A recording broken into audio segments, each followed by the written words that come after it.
ഇവിടെ അള്ളാഹുവിൻ്റെ ഔലിയാക്കളുടെ ആരിഫീങ്ങളുടെ സയ്യിദന്മാരുടെ കറാമത്ത് കൊണ്ടും മഹത്വം കൊണ്ടുമാണ് ഇസ്ലാം ഇവിടെ നിലനിന്നത്. പക്ഷേ ഒരു വലിയും ഒരു കുതുബും ശരീഅത്തിന് വിരുദ്ധമായി ഒന്നും ചെയ്യാൻ സമ്മതിക്കില്ല. ശരീഅത്തിന് വിരുദ്ധമായി ഒന്നും ചെയ്യാൻ സമ്മതിക്കില്ല.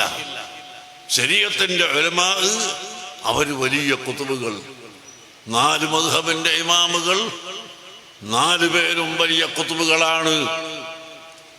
ഇമാമുന ശാഫി റളിയല്ലാഹു അൻഹു വലിയ കുതുബാണ് എന്ന് മാത്രമല്ല, ഷാഫി മദ്ഹബിന്റെ തർജീഹിന്റെ മുജ്തഹിദായി അറിയപ്പെട്ട ഇമാം നവവി റളിയല്ലാഹു അൻഹുവിനെ സംബന്ധിച്ച് ഉലമാക്കൾ എഴുതുന്നത് ഖുതുബുൽ ഉലമായി, ആ കാലഘട്ടത്തിലുള്ള ഉലമാഇന്റെ ഖുതുബ് എന്നാണ്. അങ്ങനെ ബഹുമാനപ്പെട്ട ഇമാം നവവി ഖുതുബായിരുന്നു. ഇമാം ഷാഫി റളിയല്ലാഹു അൻഹു വലിയ ഖുതുബായിരുന്നു. ഇമാമുൽ അഅ്ലം അബൂ ഹനീഫ റളിയല്ലാഹു അൻഹു ഖുതുബായിരുന്നു. ഇമാമു ദാരിൽ ഹിജ്റത്തി ഇമാം മാലിക് റളിയല്ലാഹു അൻഹു ഖുതുബ് ആണ്.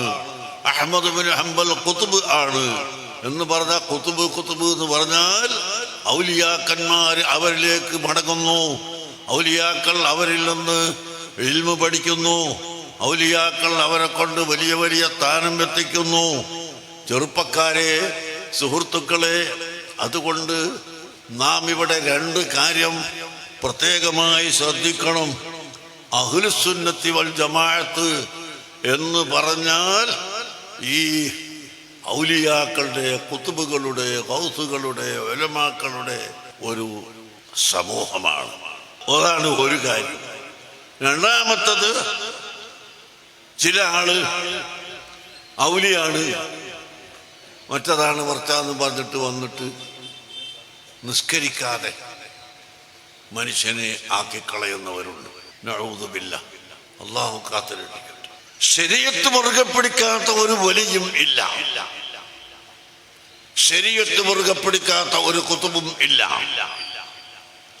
എല്ലാ കുതുബുകളും, എല്ലാ വലികളും, എല്ലാ സൂഫി വര്യന്മാരും ശരീഅത്ത് മുറുകെ പിടിക്കുന്നവരാണ്.